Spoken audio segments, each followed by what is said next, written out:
बऱ्याच वेळेला तिरुपती बालाजी दर्शनला आल्यानंतर लोक फक्त बालाजींचं दर्शन घेतात आणि परत जातात. पण आजच्या व्हिडिओमध्ये मी अशी ठिकाणं दाखवणार आहे जी तिरुमला डोंगरावर आहेत आणि तुम्हाला अगदी मस्ट विजिट आहे. त्यामुळे आजचा व्हिडिओ शेवटपर्यंत बघा. यातलं पहिलं ठिकाण म्हणजे जपाली हनुमान मंदिर. या ठिकाणी वर येण्यासाठी साधारणतः 250 पायऱ्या चढून वर यावं लागतं आणि 20 ते 25 मिनिटात या मंदिरात आपल्याला खालून वर पोहोचता येतं. तिरुमलाच्या घनदाट जंगलात वसलेलं जपाली हनुमान मंदिर म्हणजे भक्तांसाठी श्रद्धेचं आणि शक्तीचं महत्त्वाचं केंद्र. या मंदिरात येण्यासाठी मंदिराच्या मागच्या बाजूला बसेस उपलब्ध आहेत, त्याबरोबरच जीप, कार आणि टॅक्सी देखील उपलब्ध आहेत, ज्यामुळे तुम्ही या ठिकाणी अगदी 15 ते 20 मिनिटात पोहोचू शकता. आता या क्षेत्राला जपाली हनुमान असं नेमकं का म्हणतात हे जाणून घेऊयात. 33 कोटी देवांची प्रार्थना ऐकून भगवान महाविष्णूंनी जेव्हा राम अवतार धारण केला तेव्हा भगवान महादेवांनी श्रीरामांच्या दूताच्या समान सर्व शक्तींनी युक्त देवतांच्या सोबतच वानर रूप अवतरण घेण्याचा निर्णय केला. त्याच वेळी जावाली नावाचे ऋषी प्रभू महादेवांच्या याच रूपाचे पहिले दर्शन घेण्यासाठी आतुर होते. ही गोष्ट सांगता सांगता आपण वर कधी पोचलो कळालंच नाही. आता आपण थेट जाऊयात बजरंगबलींच्या जपाली हनुमान मंदिरात. या ठिकाणी आल्यावर इथल्या लोकांकडून पूजेचं साहित्य किंवा काहीतरी खरेदी नक्की करा, कारण खालून वर इथली लोक आपला व्यवसाय वृद्धी होण्यासाठी नेहमी मेहनत करून येत असतात. या मंदिरासमोर असलेल्या मोठ्या जलाशयातून बजरंगबलींचा रोज जलाभिषेक होत असतो. विकत घेतलेल्या पूजा साहित्यातून एक छानसा नारळ घ्या आणि समोर वाढवून आत पवित्रपणे दर्शनाला जा. अर्धवट राहिलेली जावाली ऋषींची कथा आता पुढे ऐकूयात.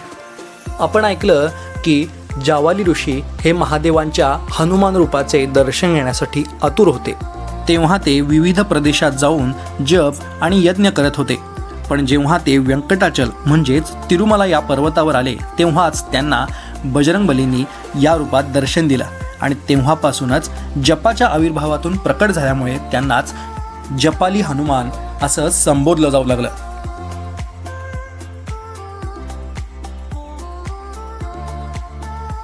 मंदिराची सविस्तर माहिती वाचण्यासाठी व्हिडिओ या ठिकाणी पॉज करून माहिती नक्की वाचा.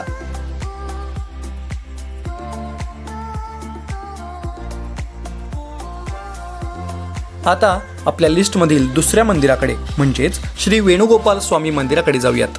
5 ते 10 मिनिटात पायऱ्या चढून वर गेल्यानंतर या ठिकाणी प्रथम आपल्याला संकटमोचक हनुमानाचं दर्शन घेता येतं आणि त्यानंतर समोरच असलेल्या वेणुगोपाल स्वामी म्हणजेच भगवान श्रीकृष्णांचं दर्शन आपण या ठिकाणी घेऊ शकतो. आपल्या लिस्टमधील तिसरं ठिकाण आपण पाहणार आहोत ते म्हणजे आकाशगंगा. तिरुमला येथील आकाशगंगा हा एक पवित्र धबधबा आहे. हे मुख्य बालाजी मंदिरापासून साधारणतः 5 किलोमीटर अंतरावर आहे. धार्मिक आणि लोकमान्यतेनुसार येथील पवित्र पाण्यात स्नान केल्याने सर्व पापांचं क्षालन होतं आणि नकारात्मकता दूर होते, तसंच सौभाग्याची प्राप्ती होते. मोठ्या मोठ्या उत्सवांच्या दरम्यान याच आकाशगंगाच्या धबधब्यातील पाणी हे भगवान व्यंकटेश्वरा स्वामी यांच्या अभिषेकासाठी नेलं जातं. आता आपण जाऊयात याच मार्गावरील पुढे असणाऱ्या पापविनाशनम तीर्थाकडे. तिरुमलातील पापविनाशिनी तीर्थ हे भक्तांसाठी अत्यंत पवित्र आणि श्रद्धेचं स्थान मानलं जातं. अशी मान्यता आहे की या तीर्थातील पवित्र पाण्याने स्नान केल्यामुळे मनुष्याच्या अनेक पापांचा नाश होतो आणि मन शुद्ध होतं.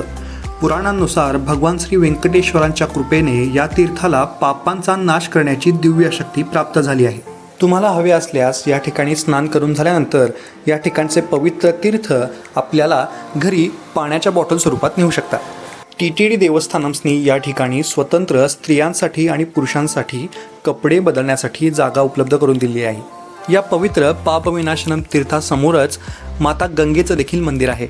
मित्रांनो, तुम्ही हा व्हिडिओ इथंपर्यंत पाहताय म्हणजे हा तुम्हाला व्हिडिओ आवडतोय तर व्हिडिओ लाईक करायला आणि कमेंटमध्ये गोविंदा गोविंदा लिहायला विसरू नका.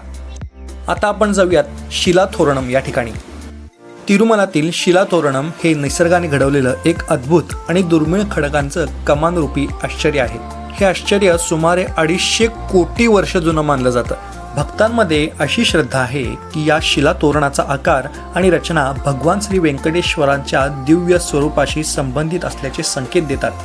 काही मान्यतानुसार भगवान व्यंकटेश्वरांनी तिरुमलावर अवतार धारण केला तेव्हा हे स्थान पवित्र झालं.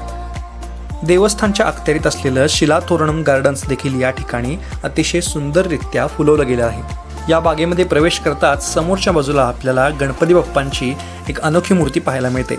त्याचबरोबर या ठिकाणी असलेलं आणखीन एक चमत्कारिक दशावतारांचं रूप आपल्याला दाखवतो.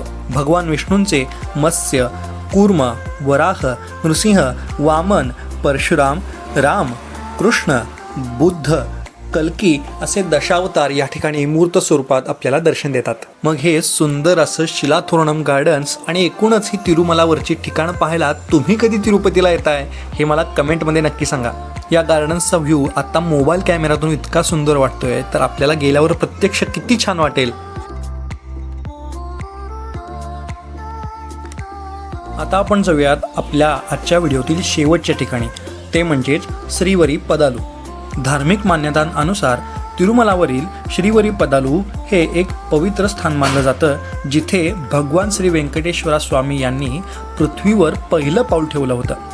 येथील खडकावर उमटलेली पदचिन्हे भक्तांसाठी अत्यंत श्रद्धेचा विषय आहेत. या पावलांच्या दिशेने आपण जर समोर पाहिलं तर आपल्याला मंदिर व्यवस्थित दिसून येतं.